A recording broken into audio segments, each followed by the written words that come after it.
സംസ്ഥാനത്തെ റെസ്റ്റോറന്റുകളിലെ GST വെട്ടിപ്പിൽ operation honey ഡ്യൂക്സുമായി GST വകുപ്പ് 41 റെസ്റ്റോറന്റുകളിലായി നടത്തിയ പരിശോധനയിൽ കോടികളുടെ നികുതി വെട്ടിപ്പ് കണ്ടെത്തി. ബില്ലിംഗ് സോഫ്റ്റ്വെയറിൽ കൃത്രിമം നടത്തിക്കൊണ്ടായിരുന്നു തട്ടിപ്പ്. വരുമാനം കുറച്ചു കാണിച്ചും തട്ടിപ്പ് നടന്നിട്ടുണ്ട്.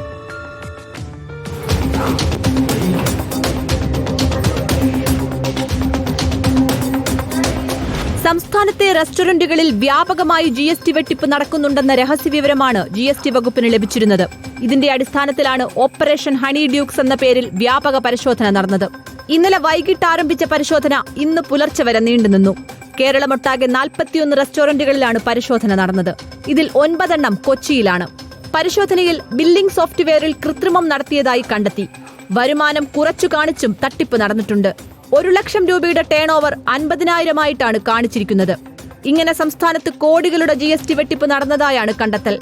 നികുതി വെട്ടിപ്പ് നടത്തിയ റെസ്റ്റോറന്റ് ഉടമകളിൽ നിന്ന് GST വകുപ്പ് പിഴ ഈടാക്കും. ടേൺ ഓവറിന്റെ 5% നികുതിയായി വരുന്നത്. നികുതിയുടെ 15% പിഴയടക്കേണ്ടത്. 1 മാസത്തിനുള്ളിൽ പിഴയടച്ചില്ലെങ്കിൽ 30% വർദ്ധിക്കും. അതിനുശേഷവും പിഴയടയ്ക്കാത്ത സാഹചര്യമുണ്ടായാൽ അഡ്ജുഡിക്കേഷൻ നടപടികളിലേക്ക് കടക്കാനാണ് GST വകുപ്പിന്റെ തീരുമാനം. റിപ്പോർട്ടർ, കൊച്ചി.